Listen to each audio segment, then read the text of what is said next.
Hello students, a very warm welcome to you all to this session. Welcome to Prabal Batch Adufly JNEET. Today we are going to discuss the second part of the genetics chapter, okay? That is principles of inheritance and variation. Second part, that is Mendel's law of inheritance, okay?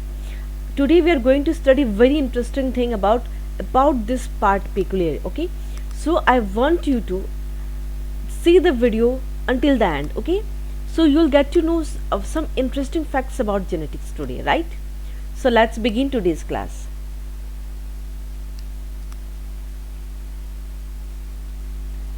सबसे पहले बात करते हैं Mendel's law of heredity, जो आज का हमारा topic है, राइट? आज का हमारा टॉपिक है that is Mendel's law of inheritance, ठीक है? So what Mendel did is that, like we have discussed about the experiment which Mendel has discussed in his theories, right? हम मैंडल की पूरी थ्योरीज पढ़े हैं. उन्होंने पी के साथ एक्सपेरिमेंट किया. Whatever results he have observed it, I have already explain about the monohybrid cross. Okay, today we are going to discuss about the Mendel's law of heredity. Mendel proposed two general rules, okay, and that rule is known as the principles or law of inheritance. ठीक है, तो जो Mendel ने जो rules बताए उसे क्या कहते हैं? Law of inheritance. क्लियर है? So he give two important laws, that is first law और law of dominance and second law और लॉ ऑफ सेग्रीगेशन, राइट?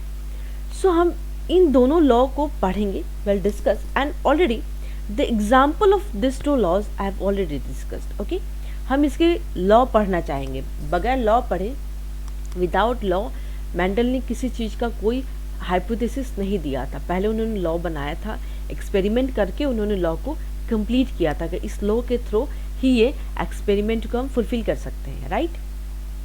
चलो, सबसे पहले बात करते हैं लॉ ऑफ डोमिनेंस. डोमिनेंस मतलब last time I have discussed about the dominance, जो दूसरे पे हावी होगा, ठीक है, dominant. Okay, characters are controlled by discrete units called factors.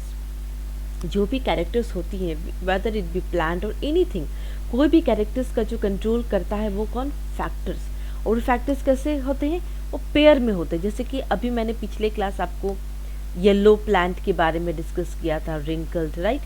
हमने मोनोहाइब्रिड क्रॉस किया था. क्लियर है?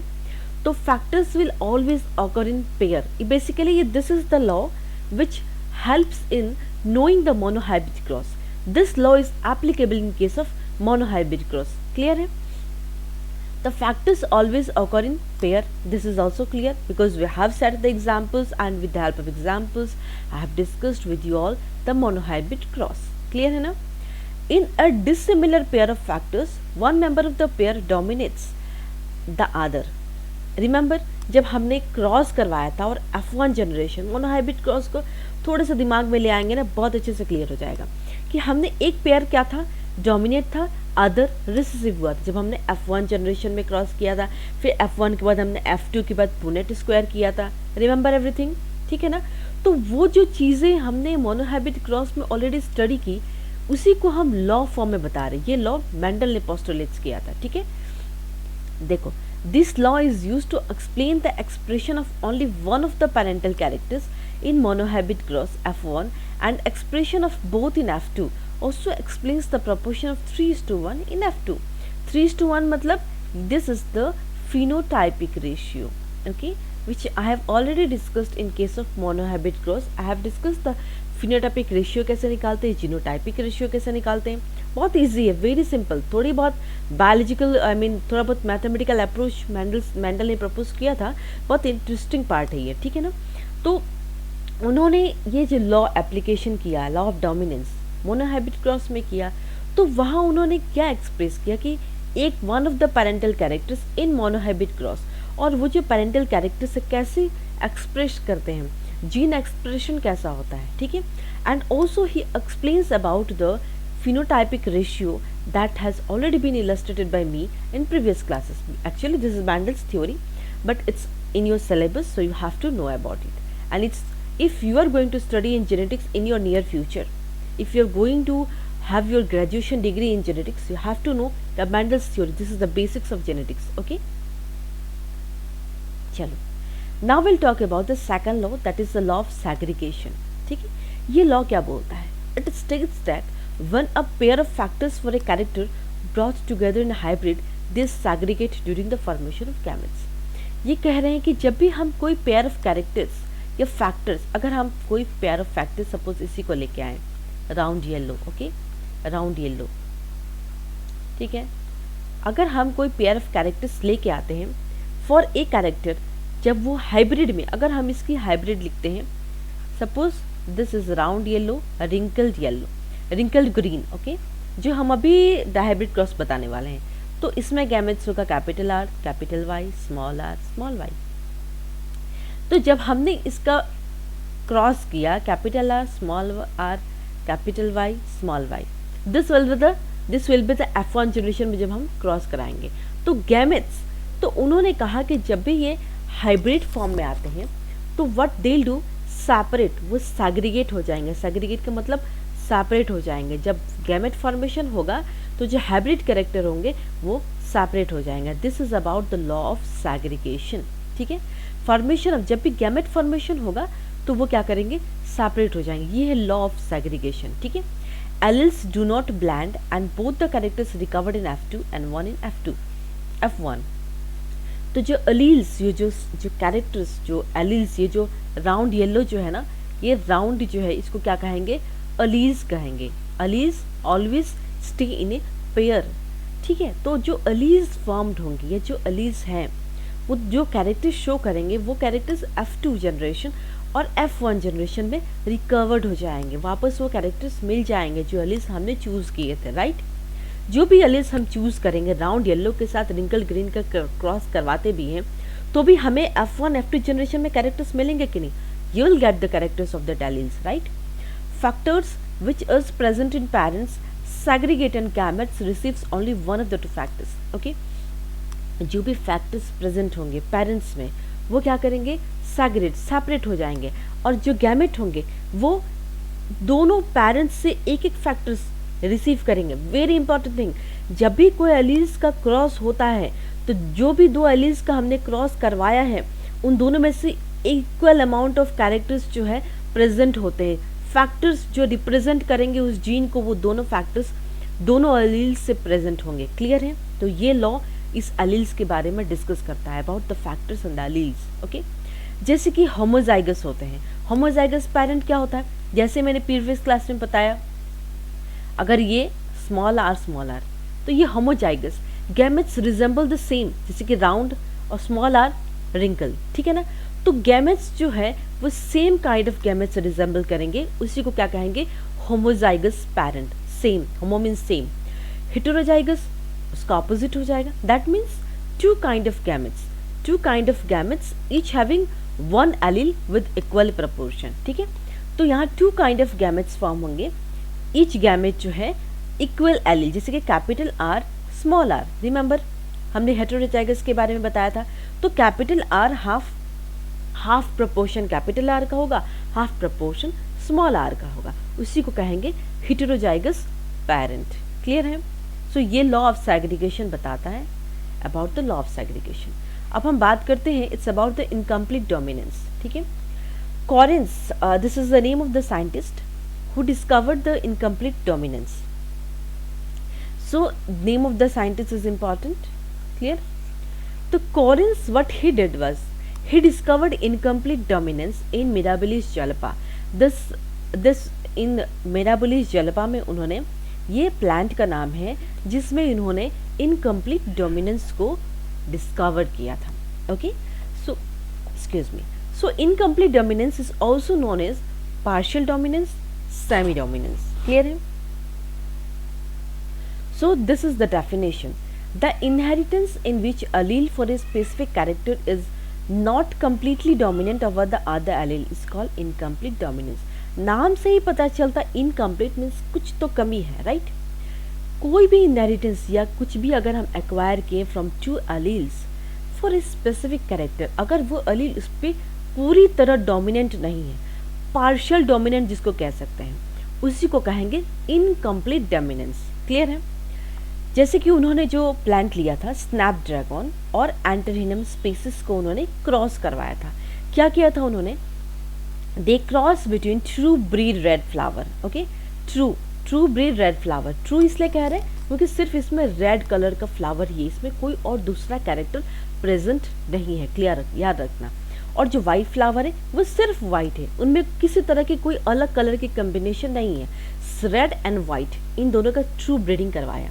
तो उन्होंने उनको ये क्या हुआ ना, जब उन्होंने क्रॉस करवाया, करवाने के बाद क्या हुआ, जब F1 जनरेशन में, अभी हम आपको इसके डायग्राम भी दिखाएंगे, F1 जनरेशन में जब उन्होंने वो क्रॉस को देखा तो सारे पिंक जो फ्लावर थे, रेड और वाइट का क्रॉस करवाया तो उनको पिंक फ्लावर, आपने बहुत सारे रोजेस देखे होंगे, रेड रोजेस तो सभी देखते हैं, येलो देखा होगा, ब्लू देखा होगा, मस्टर्ड कलर का देखा होगा, मतलब वैराइटीज ऑफ कलर। वो कहाँ से आ रहा है?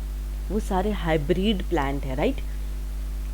गुलाब हमने रेड देखा है, इतने सारे कलर के गुलाब कैसे हो गए? तो ये जो साइंटिस्ट जो कॉरेंस ने क्या डिस्कवर किया कि हम two different colour of flowers को अगर हम क्रॉस करवाते हैं तो एक completely different colour of flower मिल रहा है।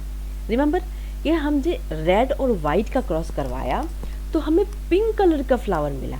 तो उसी से उन्होंने ये देखा कि जो रेड है वो कम्प्लीटली डोमिनेंट नहीं है वाइट फ्लावर पे, पार्शियल डोमिनेंट, जैसे कि पिंक कलर हुआ, रेड और वाइट का कंबाइन करके हाइब्रिड क्या हुआ, पिंक हुआ। इसी से उन्होंने इनकम्प्लीट डोमिनेंस का थ्योरी जो है डिराइव किया। ठीक है, F2 जनरेशन में क्या था, एक रेड हुआ, दो पिंक हुआ और एक वाइट हुआ। ठीक है, तो जो जीनोटाइपिक रेशियो है, जो जीनोटाइपिक रेशियो कॉरेंस को इनकम्प्लीट डोमिनेंस के थ्रू मिला, वो मेंडेलियन क्रॉस, जब हमने मेंडेलियन क्रॉस पढ़ा था तो हमने जीनोटाइपिक रेशियो भी डिस्कस किया था और फिनोटाइपिक रेशियो भी डिस्कस किया था। But we have discuss the genotypic ratio was 1:2:1, same like the incomplete dominance that has been discovered by the Correns. Clear है? तो इसको लिंक अप करके पढ़ेंगे ना, बहुत इंटरेस्टिंग है। ठीक है, और फिनोटाइपिक रेशियो जो है डिफरेंट देन मेंडेलियन क्रॉस। लेकिन जब फिनोटाइपिक का बात आया, जब हमने मोनोहाइब्रिड क्रॉस जब हमने क्रॉस करवाया था तो पूरा ही राउंड था, मतलब कोई भी किसी तरह का डोमिनेंट कैरेक्टर ऐसा नहीं था कि डोमिनेंट रिसेसिव चीज़ें आ गई। ठीक है ना, कैपिटल आर स्मॉल तो आर डोमिनेंट था, लेकिन यहाँ तो कम्प्लीटली डिफरेंट, इनकम्प्लीट डोमिनेंस ही नहीं है। ठीक है ना, पार्शियल डोमिनेंस इसको कह सकते हैं।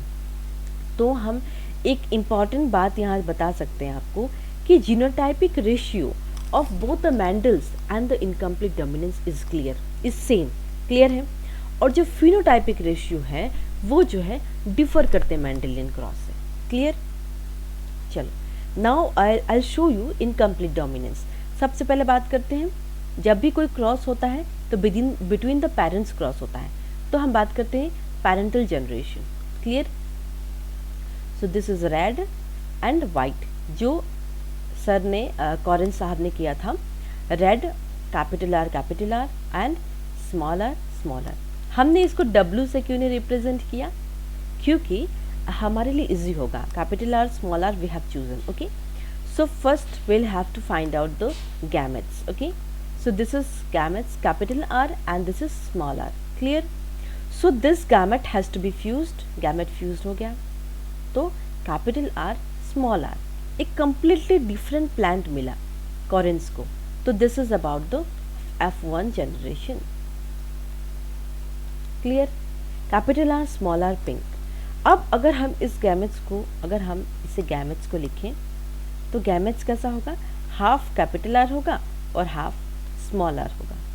अब हम इसको क्या करेंगे, पुनेट स्क्वायर करेंगे। ठीक है, यहाँ पे मैं बनाती हूँ पुनेट स्क्वायर। ठीक है, पुनेट स्क्वायर में क्या होगा, half capital R half small R से क्रॉस होगा किसका, सेल्फिंग होगा। नाउ अगेन दिल सेल्फ, हाफ स्मॉल आर, तो capital R small R capital R small R. तो रेशियो क्या होगा, रेशियो होगा जैसे कि कैपिटल आर मतलब red, capital R small R pink हो गया और स्मॉल आर वाइट हो गया। तो रेड हो गया 1:2, capital R small R is 2:1। So this is the genotypic ratio which we have discussed in the Mendel, that is monohybrid cross. Genotypic ratio same होता है, in case of incomplete dominance and in case of monohybrid cross. Clear? So this is about the genotypic incomplete dominance. Now we'll discuss the codominance. A very interesting thing about codominance is that human blood के बारे में अभी बताने वाले हैं, ठीक है.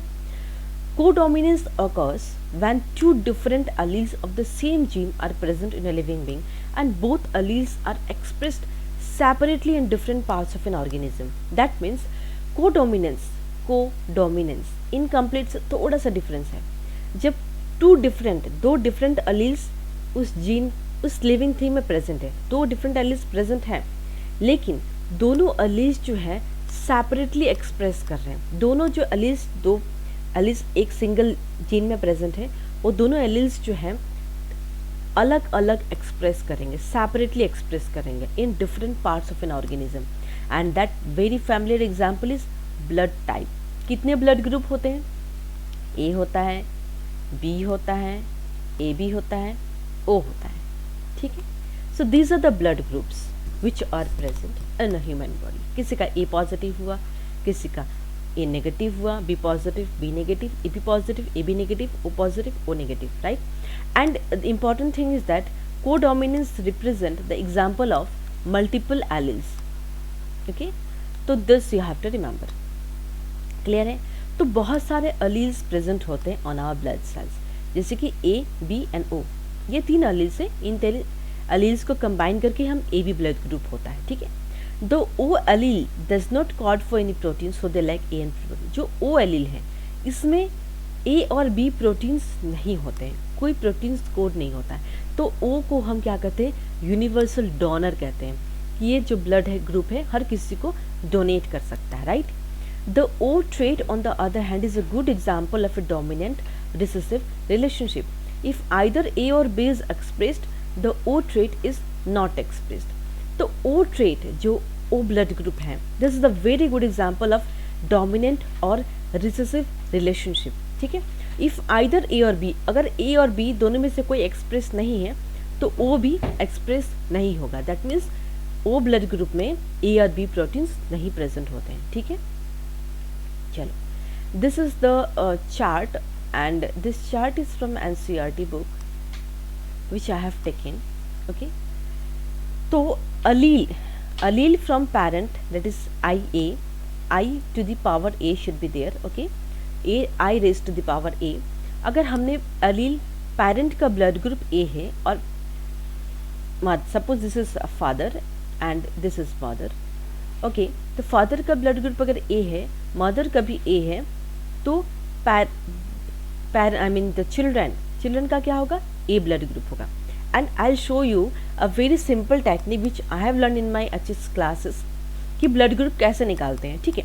अगर आपको क्वेश्चन आता है एग्जाम में कि पेरेंट का ब्लड ग्रुप जो है ए है और father this is father and this is mother. Okay, तो मदर का ब्लड ग्रुप बी है और फादर का ए है, तो जीनोटाइप्स क्या होगा? You have to find out कि जो बेबी होगा उसका ब्लड ग्रुप क्या होगा. तो ए ओ देखो, ओ कोई प्रोटीन के लिए कोड नहीं होता है, तो always will use O as a reference. Clear है? तो हम O as a reference use करेंगे और बी ओ. अब हम इसको क्रॉस करवाएंगे. ए बी, ए के साथ क्रॉस होगा, ए बी होगा, फिर ए और ओ के साथ ए होगा. ओ कोई प्रोटीन के लिए कोड नहीं करता है, तो O will not be included. A will be the dominant, ठीक है. बी ओ में बी होगा और ओ के साथ ओ का क्रॉस होगा, ओ होगा. तो जो चिल्ड्रन होगा, जो भी बेबी होगा, उसका blood group A B O, इन चारों में से कोई एक होगा. क्लियर है? तो इस तरीके से हम ब्लड ग्रुप फाइंड कर सकते हैं. अगर किसी का ब्लड ग्रुप ए बी है और किसी का ओ है, तो क्या होगा? This is A B O O, A O A B B, ठीक है. तो in this way we can calculate the blood group of any person. लेकिन हम पॉजिटिव नेगेटिव तभी फाइंड कर सकते हैं जब हम उसका एंटीजन के साथ रिएक्ट करेंगे, एंटीबॉडीज जो प्रोटीन देखेंगे कि कौन सा प्रोटीन प्रेजेंट है, उसी के थ्रू हम उसका पॉजिटिव और नेगेटिव फाइंड कर सकते हैं. That can be done in the lab, but theoretical purpose के लिए इतना इन्फॉर्मेशन इज काफ़ी, ठीक है. तो ये जो टेबल है, this is from the NCERT book. यहाँ लिया गया है आई ए, अगर पेरेंट का ब्लड ग्रुप ए है और बी है, चिल्ड्रन कैसा होगा, ए बी होगा, ए बी, ठीक है। तो इस तरीके का हम ब्लड टाइप ऑफ ऑफस्प्रिंग निकाल सकते हैं, क्लियर है ना। चलो next is inheritance of two gene. Inheritance of one gene में हमने डिस्कस किया था monohybrid cross. Inheritance of two gene में हम डिस्कस करेंगे मैंडल्स सेकंड लॉ और लॉ ऑफ इंडिपेंडेंट असॉर्टमेंट। अब ये लॉ क्या कहता है? It states that factors for different pairs of contrasting characters in a hybrid assorted independently during gamete formation। तो ये जो लॉ है, लॉ ऑफ इंडिपेंडेंट असॉर्टमेंट, नाम से ही पता चलता है इंडिपेंडेंट है ये लॉ, किसी के ऊपर डिपेंडेंट नहीं है, सबसे पहली बात। तो इसमें क्या कहता है, फैक्टर्स, जो भी फैक्टर्स हमने चूज़ किए हैं from that allies, from different pairs of contrasting characters, जैसे कि रेड हो गया, ग्रीन हो गया, राउंड येलो हो गया, तो जो भी हाइब्रिड फॉर्म होगा ना, that hybrid will be distributed और दे विल बी इंडिपेंडेंट। जब गेमेट फॉर्मेशन होगा तो वो इंडिपेंडेंट होंगे, जो भी हाइब्रिड फॉर्मेशन होगा। तो ये क्या कहते हैं, लॉ ऑफ इंडिपेंडेंट असॉर्टमेंट। इसको स्टडी करने के लिए उन्होंने डाई हाइब्रिड क्रॉस का सहारा लिया था। तो अब डाई हाइब्रिड क्रॉस क्या है वो देखते हैं। So about the dihybrid cross, I discuss about the dihybrid cross. सबसे पहली बात उन्होंने क्या किया था, राउंड येलो उन्होंने कैरेक्टर्स लिया था, ठीक है। So this is the parental generation, you can say P generation, I am writing in short, okay. Round yellow and wrinkled green, ठीक है, round yellow and wrinkled green. तो round yellow capital R capital Y capital Y, wrinkled मतलब small R, green को हम represent करेंगे small Y, clear है। उसके बाद ये हमने ये कैरेक्टर्स को लिख लिया, दिस आर द अलील्स। अब हम बात करेंगे गैमेट्स। गैमेट्स क्या होगा इसका, capital R dominant capital R होगा, capital Y, so this is first gamete. इनमें क्या होगा, small R small Y. Gametes is clear. सबसे पहले हम गैमेट्स को निकालना होता है, गैमेट्स के बाद ही हम क्रॉस करवा सकते हैं, ठीक है। तो अब हम इसकी क्रॉस करवाएंगे, ठीक है। तो capital R small R, capital Y small Y, ठीक है। So this is about the F1 generation. अब हम F2 जनरेशन अगर हम निकालेंगे तो ये जितने भी प्लांट्स हैं ये सारे राउंड येलो, क्लियर। अब हम इसको फिर से गैमेट्स निकालेंगे। F2 जनरेशन निकालने के लिए we should know the gametes, ठीक है। तो capital R capital Y, capital R के साथ कैपिटल वाई फॉर्मेशन होगा गैमेट, फिर कैपिटल आर के साथ स्मॉल वाई हो जाएगा, फिर स्मॉल आर के साथ कैपिटल वाई, स्मॉल आर के साथ स्मॉल वाई। सो ये जो चार गैमेट्स फॉर्म हुआ, इन गैमेट्स को हम क्या करेंगे, सेल्फिंग कराएंगे उन गैमेट्स के साथ, सेल्फ क्रॉस। और उसको क्रॉस करने के लिए हमें पुनेट स्क्वायर का हेल्प लेना होगा, पुनेट स्क्वायर, ठीक है। तो सबसे पहले हम एक चार्ट बनाएंगे, ठीक है, 1 2 3 4, ठीक है ना। तो हम सारे गैमेट्स, सबसे पहला गैमेट क्या था, कैपिटल आर कैपिटल वाई, जो हमने गैमेट्स फॉर्म किए हैं वो सारे लिखेंगे यहाँ, 3 4, थोड़ा सा टेढ़ा हो गया but it's okay, for you to understand I am making you clear, okay, ठीक है। उसके बाद कैपिटल आर स्मॉल वाई, उसके बाद small R capital Y, small R small Y. ठीक उसी तरह बाकी चार गैमेट्स को यहाँ लिखना है, हमें सेल्फ क्रॉसिंग करानी है, ठीक है। Capital R small Y, small R capital Y, small R small Y, ठीक है। पहले हम क्या करेंगे, इसकी क्रॉस कराएंगे। तो capital R capital Y capital Y, फिर capital R capital Y small Y, capital R के साथ स्मॉल आर, फिर कैपिटल वाई, फिर कैपिटल वाई, ठीक है। ये कैपिटल वाई है और ऐसे जो लिखे वो स्मॉल वाई है। Capital R capital Y small Y. ठीक इसी तरह बाकी क्रॉस भी कर लीजिए आप, capital R capital Y small Y, capital R small Y, capital R small capital Y small Y, capital R small Y small Y. ठीक है।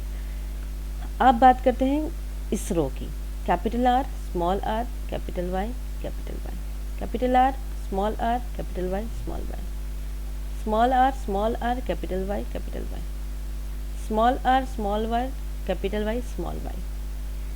Are small R capital Y, capital R small R small Y, small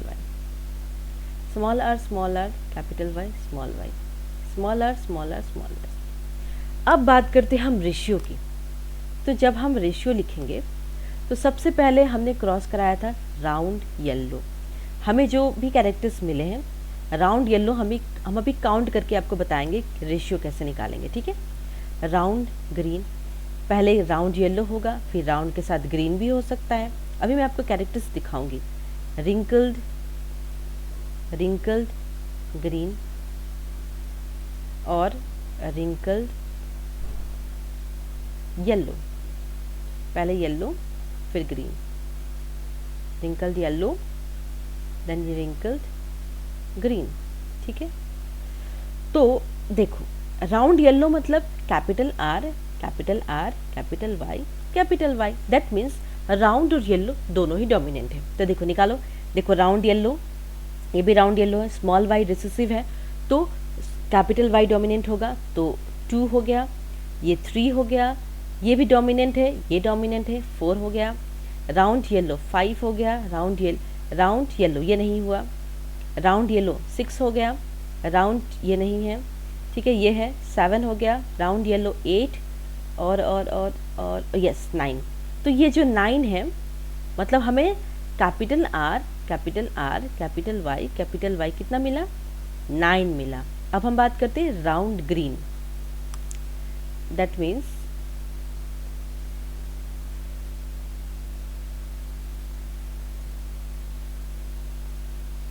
अब हम बात करते हैं round green कैसा होगा, capital are round capital R green मतलब स्मॉल वाई है ना। अब बात करते हैं राउंड ग्रीन, राउंड देखो, ये देखो राउंड ग्रीन राइट, 1 फिर 2, ये 2 और ये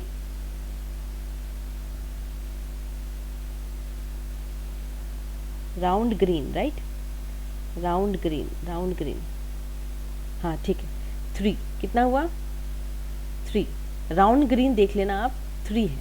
अब रिंकल्ड येलो, रिंकल्ड मतलब स्मॉल आर कैपिटल आर, ये आपको देखना है। अब इसको फाइंड करिए, स्मॉल आर, ये देखो 1 हो गया, 2 हो गया, 3 हो गया, मिल गया ना, स्मॉल आर कैपिटल वाई, ठीक है। तो ये भी 3 हुआ और लास्ट में बच गया बेचारा रिंकल्ड ग्रीन, जो कि रिंकल्ड हो गया, ग्रीन हो गया, ठीक है। सो फिनोटाइपिक रेशियो क्या होगा, phenotypic ratio 9:3:3:1. So this is the phenotypic ratio in case of dihybrid cross. तो I have one homework for you all. Genotypic ratio कैसे निकालना है वो मैंने ऑलरेडी आपको मोनोहाइब्रिड क्रॉस में बताया है। अब ये जो पुनेट स्क्वायर जो मैंने बनाया है, इस पुनेट स्क्वायर से आपको जीनोटाइपिक रेशियो निकालना है। This is the homework for you. Okay, अगर आपको नहीं समझ में आएगा कैसे निकालना है तो I help you. Okay, so this is the homework part. Genotypic ratio आपको निकालना है, मैंने ऑलरेडी सिखाया है, कोई नई बात नहीं है, ठीक है। चलो अब हम बात करते हैं मेंडेलियन फेलियर। मेंडल क्यों फेल हुए थे, क्या रीज़न था उनका फेल होने का? उन्होंने इतना अच्छा एक्सपेरिमेंट दिखाया, मोनोहाइब्रिड क्रॉस, दो hybrid cross, law of dominance, law of segregation, law of independent assortment. He has given so much theory. What was the reason behind the Mendelian failure? Okay, Mendel का जो काम था वो 1865 में ही उन्होंने शुरू किया था। उन्होंने 25-30 साल इस पे काम किया था। It was a very long research work. आजकल इतना अच्छे रिसर्चर मिलना मुश्किल है, उन्होंने बहुत अच्छा रिसर्च किया। हाँ ठीक है, बहुत लोग रिसर्च करते हैं, I am not telling that कि लोग रिसर्च नहीं करते, बट मेंडल जो मरने के बाद after his death he got the recognition of his work. तो उनका जो वर्क था वो 1900 तक रिकॉग्नाइज ही नहीं किया किसी ने, क्योंकि क्या सबसे पहला रीज़न था लैक ऑफ कम्युनिकेशन। उस टाइम कम्युनिकेशन इतना डिफ़िकल्ट था लोगों का कि किस तरह से कैसे किसके पास पहुँचे। आजकल तो एक सिंपल मेल करो तो पहुँच जाता है, राइट। पहले के ज़माने में जो कम्युनिकेशन गैप के कारण उनके वर्क को प्रायोरिटीज़ नहीं मिली, या उनके वर्क को जो जो उनको काबिलियत मिलनी चाहिए था वो मिल ही नहीं पाई। लैक ऑफ कम्युनिकेशन सबसे पहला डिसऑर्डर, या जो भी आप कह सकते हो। कंसेप्ट ऑफ जीन्स और फैक्टर्स, जो कंसेप्ट ऑफ जीन्स और फैक्टर्स था वो दूसरे साइंटिस्ट को क्लियर नहीं था, वो तरीके से उन्हें एक्सप्लेन नहीं कर पाया था according to his theories. Okay, mathematical approach जो उन्होंने इतना सारा क्रॉसेस करवाया, जो मैथमेटिकल अप्रोच जो बायोलॉजी के लिए उन्होंने शुरू किया था, वो साइंटिस्ट ने एक्सेप्ट नहीं किया था कि mathematical approach we can't accept for the biology, but it is acceptable now, right. No physical proof for existence of factors, जो फैक्टर्स और जीन्स की बात उन्होंने कहा है, फैक्टर्स के बाद जो मेंडलियन ने कहा है उसका कोई फिजिकल प्रूफ नहीं था उनके पास। अगर without proof there is, without scientific evidence there is no research, so there has to be some physical proof behind that whatever he is going to explain. Okay, now we'll discuss about the chromosomal theory of inheritance. तो सबसे पहली बात, chromosomal theory of inheritance जब से Mendel का failure हुआ, failure होने के बाद 3 इंपॉर्टेंट साइंटिस्ट आए जिनका नाम था de Vries, Correns and von Tschermak. 1900 में ये 3 साइंटिस्ट ने मेंडल के काम को बहुत तरीके से स्टडी किया, और उस टाइम सबसे इम्पॉर्टेंट बात है ना, माइक्रोस्कोप आ चुका था। Microscope were available at that time, but Mendel के टाइम में ये सब भी नहीं था। वो सेल डिवीजन स्टडी कर पाए, न्यूक्लियस डिवीजन, क्रोमोसोम्स के बारे में उनके पास कोई प्रूफ ही नहीं था। He was just saying and saying, because research always ask the proof. Any work, if you're going for any work, there has to be some proof, right? तो इन्होंने क्या किया, इन्होंने मेंडल के रिजल्ट्स को वापस से पढ़ाई किया, उन कैरेक्टर्स को वापस स्टडी किया। स्टडी करने के बाद उन्होंने बहुत ईजिली, बहुत अच्छे से सेल डिवीजन को ऑब्जर्व किया, जो मेंडल के काम में लैकिंग था। सेल डिवीजन जो उन्होंने, उनके पास माइक्रोस्कोप नहीं था, इस वजह से उन्होंने स्टडी नहीं की थी cell division, cell cycle, G1 phase, G2 phase, M phase, ये सारे फेजेस वो नहीं स्टडी कर पाए थे। मेटाफेज, एनाफेज, प्रोफेज, टेलोफेज, ये सारी चीज़ें उनको नहीं पता थी, because microscope were not available at that time. ठीक है, तो इससे साइंटिस्ट ने क्या डिस्कवर किया, that in the nucleus that appear to double and divide just before each cell division. तो उन्होंने सिंपल भाषा में क्या कह सकते हैं हम, उन्होंने क्रोमोसोम्स को डिस्कवर किया। क्रोमोसोम सबसे पहले किसने डिस्कवर किया, de Vries, Correns and von Tschermak. ठीक है, अब हम बात करते हैं, ये तो उन्होंने डिस्कस करके वो चले गए। अब उसके बाद आते हैं Sutton and Boveri. Sutton and Boveri जो 2 साइंटिस्ट थे, उन्होंने इसको आर्ग्यू किया, और ये जो पेयरिंग, जो क्रोमोसोम्स की पेयरिंग होती है, ओके ना, क्रोमोसोम्स की पेयरिंग जरूर होती है, without pairing there is nothing possible. तो क्रोमोसोम्स की जो पेयरिंग होती है और जो सेपरेशन होता है pair of chromosomes, that will lead to the segregation of a pair of factors that they carried. तो सटन और बोवेरी ने क्या किया, क्रोमोसोम सेग्रीगेशन, जो सेपरेशन, जो पेयर होता है क्रोमोसोम, फिर क्रोमोसोम सेपरेट होता है, तो उस सेग्रीगेशन को और मेंडेलियन प्रिंसिपल्स को दोनों कंबाइन करके एक नई थ्योरी डिस्कस किया, that is chromosome theory of inheritance. Very interesting, right. तो अगर किसी को कोई पूछता है कि क्रोमोसोम थ्योरी ऑफ इनहेरिटेंस किसने डिस्कस किया था, सटन एंड बोवेरी। जो पिछले साइंटिस्ट थे डी व्राइस, उन्होंने जो स्टडी किया, उसके बाद सटन एंड बोवेरी ने बहुत अच्छे से इस थ्योरी को, मेंडल को और डी व्राइस की थ्योरी को, उन चारों साइंटिस्ट की थ्योरी को कंबाइन करके एक नई थ्योरी निकाला, that is chromosomal theory of inheritance, right. Sutton and Boveri, a very famous scientist, you have to know. अब हम बात करते हैं वेरिफिकेशन, ये जो मैंने शॉर्ट फॉर्म में लिखा है, क्रोमोसोम थ्योरी ऑफ इनहेरिटेंस, ये जो एक्सपेरिमेंटल वेरिफिकेशन हुआ अबाउट द CTI, राइट। तो experimental verification of chromosomal theory of inheritance किसने किया था, the name of the scientist was Thomas Hunt Morgan. So this is the name of the scientist, you have to know. तो इस scientist ने क्या किया था, अपने कुछ कलीग्स के साथ उन्होंने एक्सपेरिमेंट किया था, and that experiment was that he verified the chromosomal theory of inheritance. Because कोई भी काम बगैर वेरिफिकेशन उसे साइंटिस्ट अप्रूव नहीं करते हैं। जब उन्होंने काम को डिस्कवर किया, चलो all everything was okay, but जब थॉमस हंट मॉर्गन आए, उन्होंने इस थ्योरी को वेरीफाई करने के लिए एक एक्सपेरिमेंट किया था, राइट। तो Morgan what he did was he worked with tiny fruit flies, that is Drosophila melanogaster, Drosophila melanogaster. He selected Drosophila. उन्होंने ड्रोसोफिला क्यों सेलेक्ट किया? ड्रोसोफिला में ऐसा क्या है कि उन्होंने सिर्फ उसी को सेलेक्ट किया, ठीक है। तो it is suitable for genetic studies, genetical studies के लिए बहुत इंपॉर्टेंट होता है। Grown on simply synthetic medium in the laboratory, synthetic कोई भी सिंपल मीडियम में हम ड्रोसोफिला को ग्रो कर सकते हैं। सबसे इंपॉर्टेंट बात किसी भी एनिमल्स या किसी भी प्लांट की होती है, अगर हम इजीली उसे ग्रो कर सकें, अगर हम इजीली उसे पा सकें, तो ही उस पर एक्सपेरिमेंट करना चाहिए, right. They complete their life cycle in about 2 weeks. तो इनका लाइफ साइकिल बहुत कम होता है, 2 हफ्ते में ही ये जन्म हो जाता है, 2 हफ्ते बाद ये मर जाते हैं। तो हमारा जो रिजल्ट होगा ना बहुत जल्दी मिलेगा। इसी वजह से उन्होंने ड्रोसोफिला मेलानोगेस्टर को चूज किया था। A single mating could produce a large number of progeny. एक हाउस जो house fly kind of Drosophila fly है, उसको अगर मैटिंग करवाते हैं, क्रॉस करवाते भी है, तो बहुत सारे फ्लाइज मिलते हैं। ये उनका एक बहुत इंपॉर्टेंट एडवांटेज था ड्रोसोफिला मेलानोगेस्टर को सेलेक्ट करने का। Clear differentiation of male and female, male और फीमेल फ्लाइज जो है उसका क्लियर डिफरेंशिएशन वो कर सकते थे। Many types of hereditary variations can be seen with low power microscopes. बहुत सारे हेरिडिटरी, बहुत सारे कैरेक्टर्स उनको कोई भी लो पावर माइक्रोस्कोप में उन्होंने स्टडी कर लिया था। तो उन्होंने क्या किया था, इस एक्सपेरिमेंट को वेरीफाई किया था, chromosomal theory of inheritance. Okay, so now let's discuss about the linkage and recombination. Linkage और रिकम्बिनेशन, मॉर्गन ही वो साइंटिस्ट थे जिन्होंने लिंकेज और रिकम्बिनेशन के बारे में डिस्कस किया था। मॉर्गन ने क्या क्रॉस्ड किया था? Yellow bodied white eyed mutant females to brown bodied red eyed wild type male. ये क्रॉस मैं आपको करके दिखाऊंगी। उन्होंने येलो बॉडीड लिया था, white eye mutant females to brown bodied red eyed wild type male. ये दोनों मेल फीमेल के कैरेक्टर्स हैं, उन्होंने उनको क्रॉस करवाया। F1 जनरेशन में उन्हें क्या मिला था? फीमेल सारी वाइल्ड टाइप की है। तो फिर उन्होंने क्या किया था? इंटर क्रॉस्ड किया था। F1 प्रोजेनी को इंटर क्रॉस करने के बाद उन्होंने क्या किया? The two genes did not segregate independently of each other. The F2 generation का रेशियो था वो डेविएशन हुआ। किससे?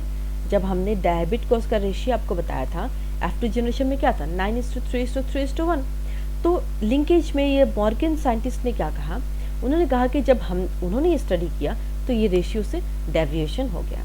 That means gene that inherited together with the other gene as they are located on the same chromosome are called linked genes. That means जो genes एक साथ inherit होते हैं विद द अदर जीन के साथ जब वो कंबाइन करते हैं और सेम क्रोमोसोम पे लोकेट करते हैं, उसी को क्या कहते हैं? Linked gene. दैट मीन्स वो जीन एक साथ जुड़े हुए, उसको कहते हैं लिंक्ड जीन्स। और इनहेरिटेंस, उन जीन का जब इनहेरिटेंस होता है, कैरेक्टर्स सामने आते हैं, उसको क्या कहते हैं? लिंकेज कहते हैं। ठीक है, चलो मॉर्गन ने क्या फाउंड किया था? That when genes were grouped on the same chromosome some genes were very tightly linked while others were loosely linked. Morgan ने ये फाइंड किया कि जो जीन्स जो हैं, जो ग्रुप सेम क्रोमोसोम, जो एक ही क्रोमोसोम पे जीन है, वो जीन्स जो है बहुत टाइटली लिंक्ड होते हैं। लेकिन जो जीन्स, एक जीन्स इस क्रोमोसोम पे, एक जीन्स दूसरे क्रोमोसोम पे, वो लूजली लिंक्ड होते हैं। दैट मीन्स इसे पता कह सकते हैं हम कि लिंकेज होता है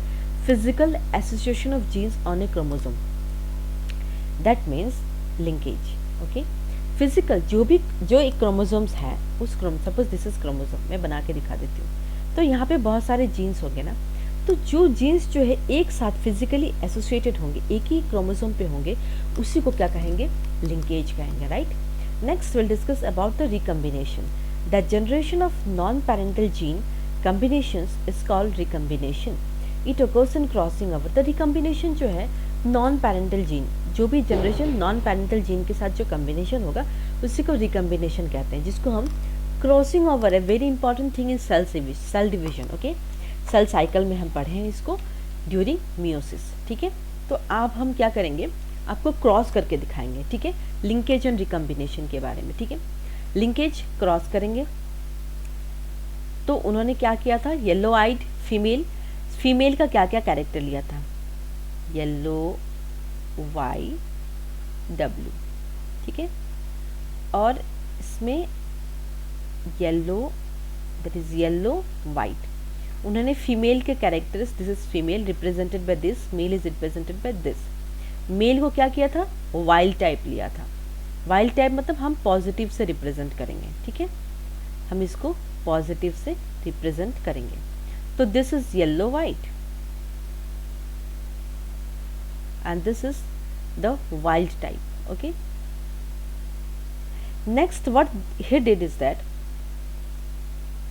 अब उन्होंने देखा था कि क्रॉस करके कि पेरेंटल F1 जनरेशन में क्या क्या होता है।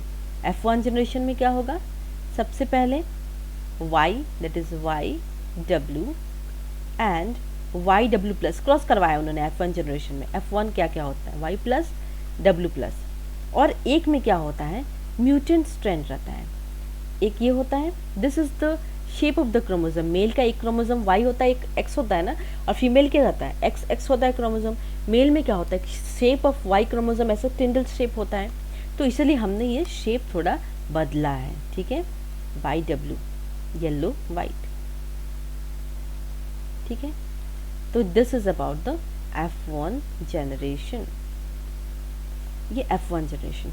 अब हम बात करते हैं, इनकी क्रॉस करेंगे अब हम F2 जनरेशन, ठीक है।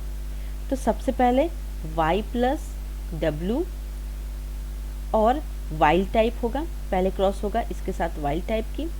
फिर दूसरा होगा Y plus W, Y plus के साथ डब्ल्यू का क्रॉस होगा, एंड नीचे next wild type, that is white, that means white is dominant. Y plus mutant है तो डब्ल्यू डोमिनेंट है, तो इसलिए इसका कैरेक्टर्स कैसा होगा, वाइट होगा।